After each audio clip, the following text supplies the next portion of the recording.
ગોંડલ લોહંગ સ્વામી અને એમનો એક શિષ્ય સંત મુરદાસ. ગોંડલની જગ્યા કદાચ તમે જોઈ હશે. ગોંડલમાં લોલંગરી મહારાજની જગ્યા છે. અને લોહંગ સ્વામીનો એક શિષ્ય, આમ તો એના ઘણા શિષ્ય હતા, પણ એમાંથી રામદાસ શીલદાસ શિષ્ય ઘણા હતા, પણ એમાંથી એક જ શિષ્યની વાત કરું તો અમરેલી સંત મુરદાસ. સંત મુરદાસ જ્યારે નાના હતા આમોદર ગામની અંદર એ રહેતા અને એમના પિતાજીનું નામ કરશન ભગત હતું. કરશન ભગત પોતે કાયમ સાયકલ લઈને પોતે લુહાર કામ કરતા, પોતે મિસ્ત્રી હતા. સાયકલ લઈને દરરોજ સાંજે ભજનમાં જાય. અને હું આ વસ્તુને હું માનું છું, એટલે માનું છું સાહેબ કે આ જે કથા થઈ છે ને એની પેઢી તેમ તપાસો. જેને કથા કરવાનો વિચાર આવે કે આપણે કથા કરવી છે, આવું ગામમાં આયોજન કરવું છે, એની પેઢીમાં તમે તપાસ કરજો સાહેબ. ભજન ધરબાયેલું હોય, એની પેઢીમાં ભજન પડ્યું હોય તો જ આવો વિચાર આવે, બાકી વિચાર ન આવે. બાકી વિચાર આવે તમને કહું દારૂનો ધંધો કરવાનો, આ ન આવે. આવા શુદ્ધ વિચારો જ્યારે આવે ને, હું તો એમ જ કહું છું કે દર વર્ષે ગામમાં કથા થવી જ જોઈએ. પછી ભલે નાની થાય પણ થવી જોઈએ. વર્ષે નો થાય તો ત્રીજા વર્ષે તો થવી જ જોઈએ, જેથી કરી તમારા ગામની અંદર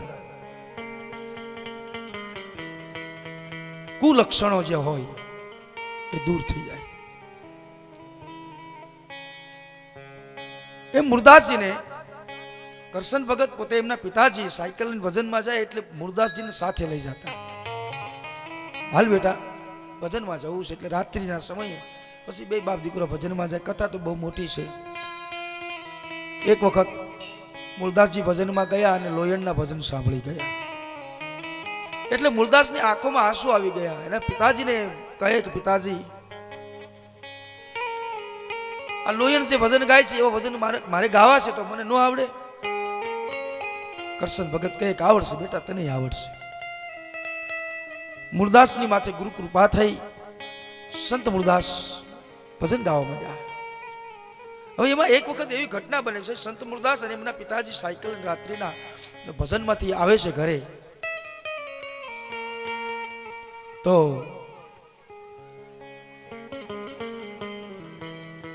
એમના પિતાજી સંત મુરદાસને કહે છે કે બેટા, આજે સવારમાં તું દુકાન ખોલી નાખજે, આપણી કોળી દમણ ચાલુ કરી દેજે. આજે મારે કોલસા લેવા જવાનું છે.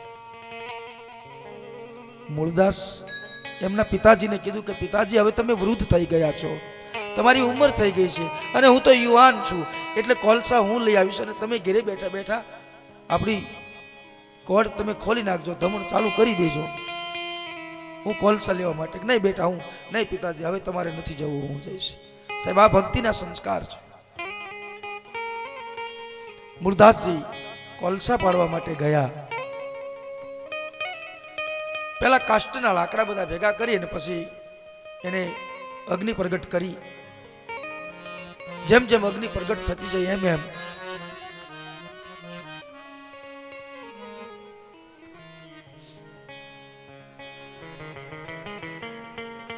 એ કાષ્ટના જે લાકડા હતા એમાંથી અગ્નિ મોટી થઈ એટલે અંદરથી અવાજ આવતો, સમ સમ સમ.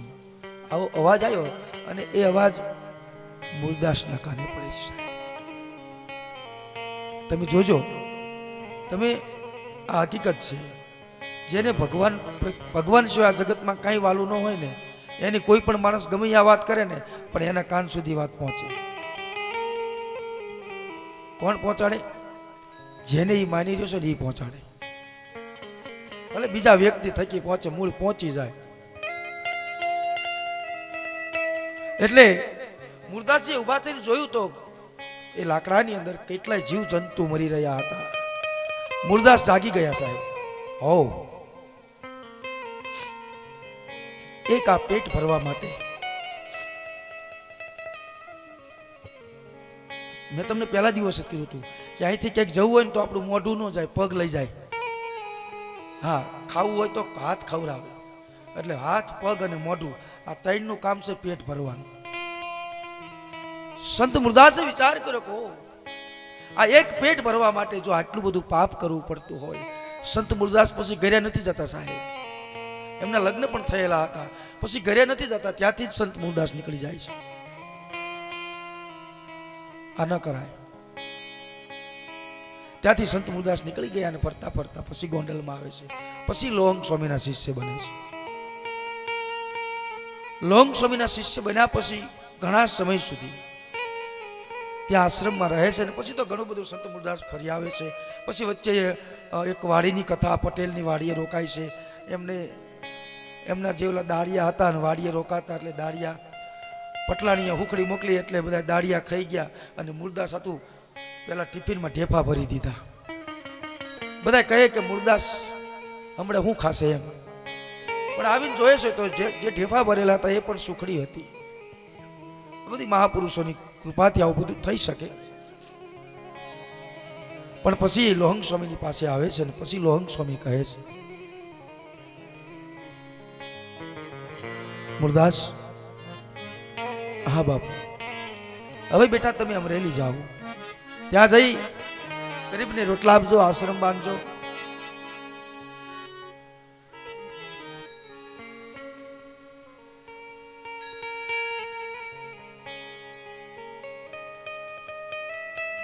એટલે સંત મૂળદાસ ગુરુની આજ્ઞા લઈ અમરેલી આવે છે. અમરેલી આવ્યા પછી ઘણા સમય સુધી સંત મૂળદાસ એ સમયમાં પોતે કથા વાંચતા. એટલે એમના આશ્રમમાં બધા કથા સાંભળવા માટે આવે. હવે ત્યાં બધા કથા સાંભળવા માટે આવે એટલે સંત મૂળદાસ બધાને પ્રેમથી ભાવથી કથા સંભળાવે. પણ બનવા સંજોગ એવું બને છે કે સંત મૂળદાસ એક દિવસ સવારમાં જાગી અને સ્નાન કરવા માટે કૂએ જાય છે. તો એ ગામની એક દીકરી છે અને આપઘાત કરવા માટે તે જ સમયે કૂવાને કાંઠે આવે છે. દીકરી બરાબર કૂવાના પાવઠા ઉપર ચડવા જાય અને સંત મૂળદાસ કહે છે, કોણ છે? ડેણ છું, ડાકણ છું, ભૂત છું, પ્લેત છો, કોણ છો? ઉભી રહે. દીકરી કહે છે કે બાપુ, હું ડેણ નથી, ડાકણ નથી, ભૂત નથી, પ્રેત નથી. બાપુ, હું આ ગામની દીકરી છું, મારા લગ્ન નથી થયા બાપુ. તો કે તારું મરવાનું કારણ કહે કે બાપુ, મારા લગ્ન નથી થયા અને મને કુંવારા ગર્ભપાત છે, એટલે બાપુ હવારે મારે રાજમાં પાપના બાપનું નામ દેવાનું છે. બાપુ, હું કોનું નામ દઈશ? એટલે બાપુ મને મરી જવા દો. અને સંત મૂળદાસ કહે છે, બેટા, હું એક સાધુ છું, મારો ગુરુ લોહંગ છે, મારી નજરની સામે તને અને તારા ગર્ભમાં રહેલા બે આત્માને મરવા નહીં દઉં. સંત મૂળદાસે દીકરીનું બાવડું ઢાળીને નીચે ઉતારી લીધી કે બેટા, તારે મરવું નથી. બાપુ, હું શું કરું? મને મરી જવા દો, મારે મરી જવું છે. નહીં બેટા, મરવું નથી. તારે આખીરમાં મૂર્તિ પાપના બાપનું નામ જો દેવાનું હોય તો જા હવારમાં રાજમાં જઈ અને આ સંત મૂળદાસનું નામ દઈ દીજે. સાહેબ, આ સાધુ છે, કસોટી ટાળે ઈ ઓછો ન ઉતરે.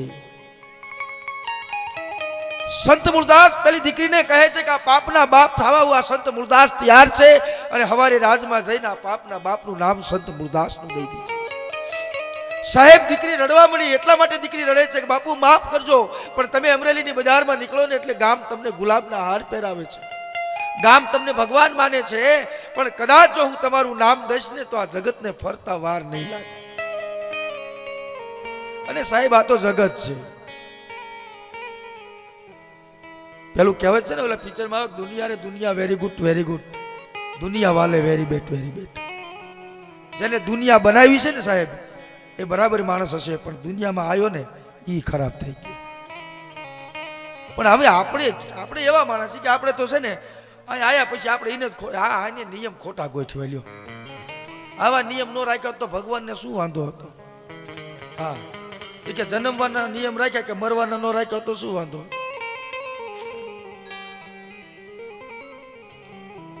સંત મૂળદાસ એ પાપનો બાપ થવા તૈયાર થયો. દીકરી કહે છે કે બાપુ મને માફ કરી દો, પણ હું તમારું નામ ન આપી શકું. નહીં બેટા, મારું નામ આપી દે. સંત મૂળદાસ દીકરીને ઘરે મોકલે છે. સંત મૂળદાસ પોતે પાછા આશ્રમમાં આવે છે, સ્નાન જ્ઞાન કરી અને પાછા કથા વાંચવા બેહી ગયા. બધા ગામના લોકો કથા સાંભળવા આવ્યા. સવારમાં કથા શરૂ થઈ અને પૂરી થવાની જ્યાં તૈયારી થઈ એટલે ઓલી દીકરી ઊભી થઈ. બાપુ, હા બેટા, જો હવે તમારી કથા પૂરી થઈ હોય તો આ પાપના બાપ થવા તૈયાર થાવ. જે જે માણસો સંત મૂળદાસની કથા સાંભળતા એ કથામાં જેટલા બેઠા હતા ને એ બધાય આટલો બધો બાવો પાપી આપણા જ ગામની દીકરી છે, તો તમે તમારી જિંદગીમાં કઈ સારું કામ કરો ને, કોકને રોટલા આપ્યા હોય ને એની વાતો ગામમાં બધાને ન ખબર પડે, પણ એક વખત તમારા જીવનથી કે તમારાથી કઈ મોડું કામ થઈ જાય એટલે આખી દુનિયાને ખબર પડી જાય. સંત મૂળદાસની ઘણી વારમાં તો આખા ગામમાં ચર્ચા થવા માંડી અને એ સંત મૂળદાસને અમરેલી ગામ ભેગું થઈ ઊંધા ગધાડે બિહારી માથે મુંડણ કરીને ખાડાનો હાર પહેરાવીને ગામમાં ફૂલેકું કાઢ્યું. હવે એનું એ ગામ હતું કે જે સંત મૂળદાસને ભગવાન માનતું, આજે એનું એ ગામ છે સંત મૂળદાસનું ફૂલેકું કાઢ્યું. પણ એટલે કીધું છે કે સાગર જેવા દિલડા જેના એ કોઈ દી નો સલકાય. જે સંત મૂળદાસને જે માણસ ભગવાન માનતા એના એ લોકો સંત મૂળદાસને નીચ માનવા માંડ્યા. ગધાડા ઉપર બેહીને ફૂલેકું કાઢ્યું, પણ ફૂલેકું ફરતું હતું અને એ ફૂલેકાના થોડાક દૂર એક ખૂણા ઉપર એક સાધુ ઉભો હતો. સંત મૂળદાસને ગધાડા ઉપર જોઈને પેલો સાધુ રોવા માંડ્યો. સાધુ રડવા માંડ્યો કે સંત મૂળદાસ ગધાડા ઉપરથી નીચે ઉતરી ગયા. બોલે સાધુને જઈને પૂછે, બાપજી તમે શા માટે રોવો છો? એ સાધુ એટલો જવાબ આપે છે મૂળદાસને, બાપુ દુનિયાને જે કહેવું હોય તે કહે, પણ હું સાધુ છું અને મારું હૃદય આ વાત સ્વીકારવા તૈયાર નથી. દુનિયાને જે કહેવું હોય તે કહે, પણ બાપુ હું સાધુ છું અને મને વિશ્વાસ નથી આવતો કે સંત મૂળદાસ આવું કામ કરે. સંત મૂળદાસ આવું નીચ કામ ન કરે. સંત મૂળદાસ ઈશારો કરીને પેલા સાધુને કહે છે કે બાપજી આ વાતને એમ નામ રાખજો, તમારા હૃદયમાં રાખજો, બહાર નહીં કાઢતા. કારણ હૃદયમાં એટલે રાખજો, મારે આ જગતને બે રીતે જોવી છે. અને સંત મૂળદાસનું ફૂલેકું ખાલી અમરેલીમાં નહીં, સંત મૂળદાસનું ફૂલેકું અમરેલીથી સાવરકુંડલા સુધી કાઢવામાં આવે છે. ઠેઠ સાવરકુંડલા સુધી સંત મૂળદાસનું ફૂલેકું નીકળ્યું. પણ હવે જે પાપનો બાપ હતો એને સંત મૂળદાસના દીકરીને તઈને જ ખબર હતી કે આ પાપનો બાપ છે કોણ. આખીરમાં સંત મૂળદાસને એ સમયમાં જેલ પડે છે. સંત મૂળદાસને પૂછવામાં આવે છે, બાપજી તમારી જો કોઈ છેલ્લી ઈચ્છા હોય તો કહો, પૂરી કરી દઈએ.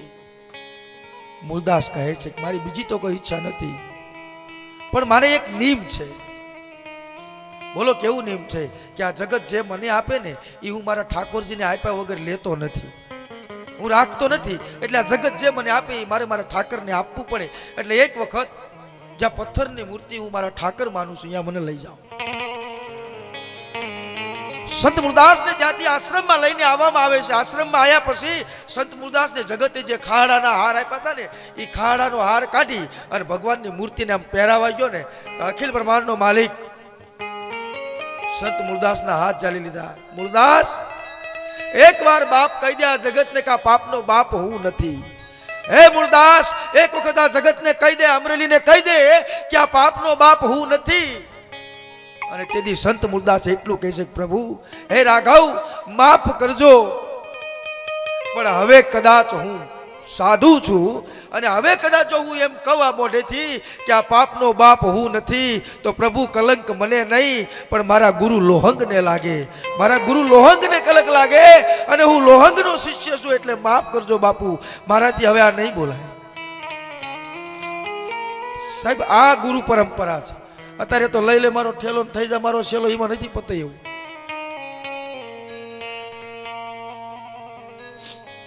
એટલે મારાથી હવે બીજું કઈ બોલાય એમ નથી.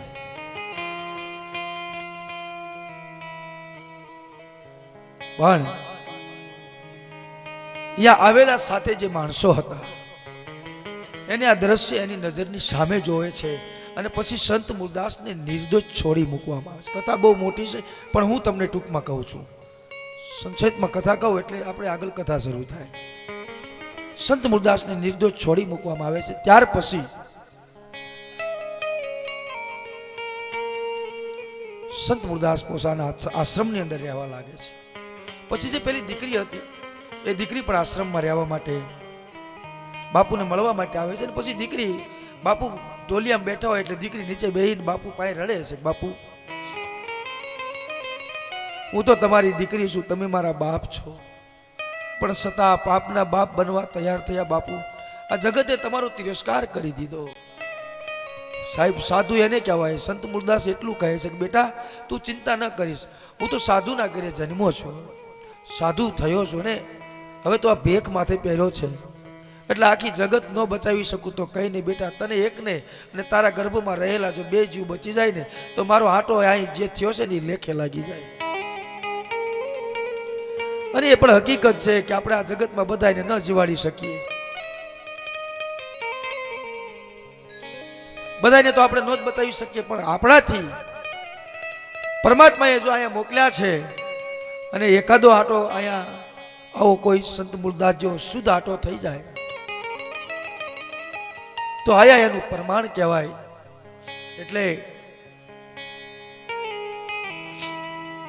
બેટા તું ચિંતા ન કરીશ, લોકોને જે વાતો કરવી હોય તે કરે, પણ મારી માટે તો તું દીકરી છો અને હું તારો બાપ છું. સાહેબ, આપણી કમનસીબી છે. ઘણી વખત મારે એવું થાય, હું પાળિયાદના ખરડા કરતો ને પછી કોઈના ઘરે આપણે મહિનામાં 2 વખત જઈ તો ગામના વાતો કરે, મધ્ય બાવો શું લેવાય આવતો હોય, આ બાવો શું કામ મહિને મહિને આવતો હોય. આ જગતને તેમ ન પહોંચે કો સાહેબ. હકીકત વસ્તુ જેને રોટલા આપવા જ છે, માનો કે તમારા ઘરે કોઈ સાધુ આવતો હોય તો ઘરધણીને કઈ વાંધો જ નથી. સમજી ગયા તમે? ઘરધણીને વાંધો નથી, વાંધો બીજાને છે. આ કઠણી છે. ખવડાવવા વાળો ખવડાવે છે, એને કઈ તકલીફ જ નથી.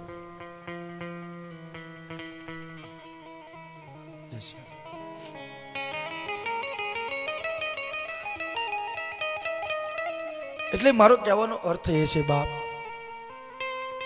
સંત મુરદાસને નિર્દોષ છોડી મૂકવામાં આવ્યા પછી આ દીકરી બાપુની પાસે જઈને ખૂબ રડે છે. બાપુ, મને માફ કરી દો ને મેં તમારા જીવનમાં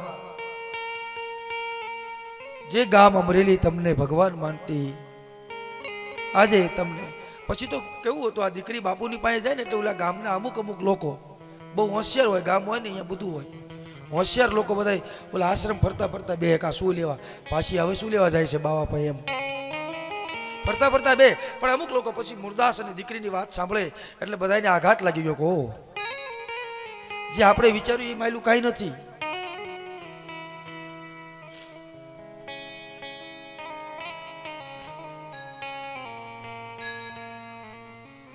ઠેંગારભાઈ ગાંડુભાઈ, તાલુકા પંચાયત સદસ્ય હળવદ, તેમનું સન્માન કરશે સરપંચ શ્રી ધનજીભાઈ શિવાભાઈ. અહીંયા આવતા રહ્યો, ઉપર જ આવતા રહ્યો.